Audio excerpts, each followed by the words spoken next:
IBD হলে রোগীটি আসলে দুই ধরনের অসুখ নিয়ে আসতে পারে। আইবিডি হলে রোগী আমাদের কাছে আসলে কি নিয়ে প্রেজেন্ট করে, এই রোগটি হলে কি হবে, আপনাকে সারাটা জীবন রোগের চিকিৎসার জন্য তখন কিছু ওষুধ খেয়ে যেতে হয়।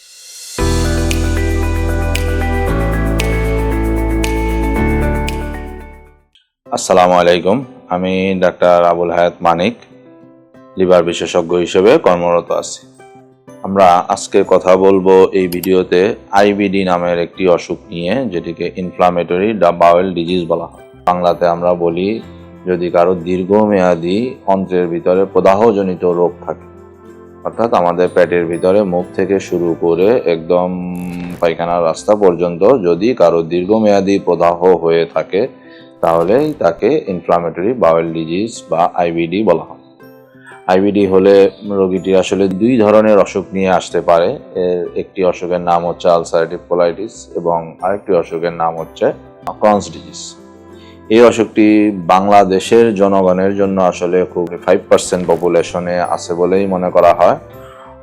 ওয়েস্টার্ন ওয়ার্ল্ডে, ইউরোপিয়ান কান্ট্রিতে এই অসুখের প্রকোপ ইনসিডেন্স আরও বেশি। তো আইবিডি হলে রোগী আমাদের কাছে আসলে কি নিয়ে প্রেজেন্ট করে?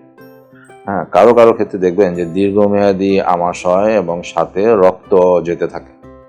দীর্ঘমেয়াদী আমাশা এবং রক্ত যাওয়া, কিছু খাবার খেলে সঙ্গে সঙ্গে দৌড় দিয়ে বাথরুমে যাওয়া, এইগুলোই হচ্ছে আইবিডির মধ্যে আলসারেটিভ কোলাইটিস নামক যে অসুখটি তার প্রধান উপসর্গ। কোনো রোগী যদি পেটে ব্যথার সঙ্গে পাতলা পায়খানা এবং ওজন কমে যাওয়া ও জ্বর জ্বর ভাব থাকে, তাহলে সেই রোগীটির হচ্ছে ক্রনস ডিজিজ হওয়ার সম্ভাবনা বেশি থাকে।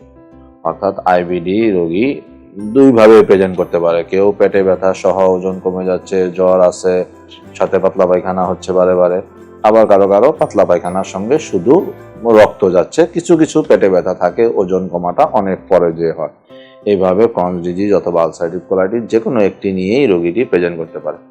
এই রোগটি হলে কি হবে, আপনাকে সারাটা জীবন এই রোগের চিকিৎসার জন্য তখন কিছু ওষুধ খেয়ে যেতে হয়। সারা জীবন বলতে ইউজুয়ালি 3 to 4 ইয়ার্সের জন্য লাগে। তারপরে কারো কারো ক্ষেত্রে এটি ভালো হয়ে যায়, কারো ক্ষেত্রে মেনটেন্যান্স হিসেবে আরও অনেকদিন ওষুধ খেয়ে যেতে হয়। এই জন্য আইবিডি সম্পর্কে আমাদের সবার একটি নলেজ থাকতে হবে।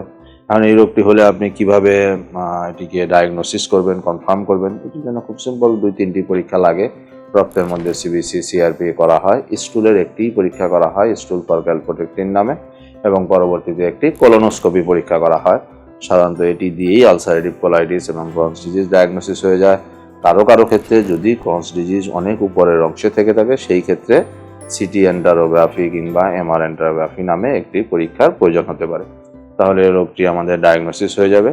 চিকিৎসার প্রয়োজনে যে কোনো গ্যাস্ট্রোএন্টারোলজিস্ট অথবা হেপাটোলজিস্ট অথবা ইন্টারনাল মেডিসিন স্পেশালিস্ট যে কেউ আইবিডি রোগের চিকিৎসা দিতে পারে। এগুলোর আধুনিক চিকিৎসা এখন বাংলাদেশেও চলে আসছে, বিভিন্ন কোম্পানি নতুন ওষুধগুলো বের করেছে।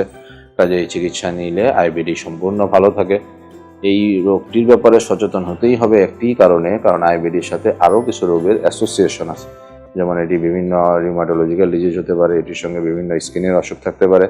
সবচাইতে বড় কথা হচ্ছে আইবিডি যাদের থাকে, তাদের দীর্ঘমেয়াদী আইবিডি থাকলে 5 to 15% কেসে তাদের কোলন ক্যান্সারের রূপ নিতে পারে। এই জন্য রোগটি সম্পর্কে জানতে হবে, এটি প্রয়োজন হলে চিকিৎসা শুরু করতে হবে। সবাই আইবিডি রোগ সম্পর্কে সচেতন থাকুক, এটিই আমাদের কাম্য।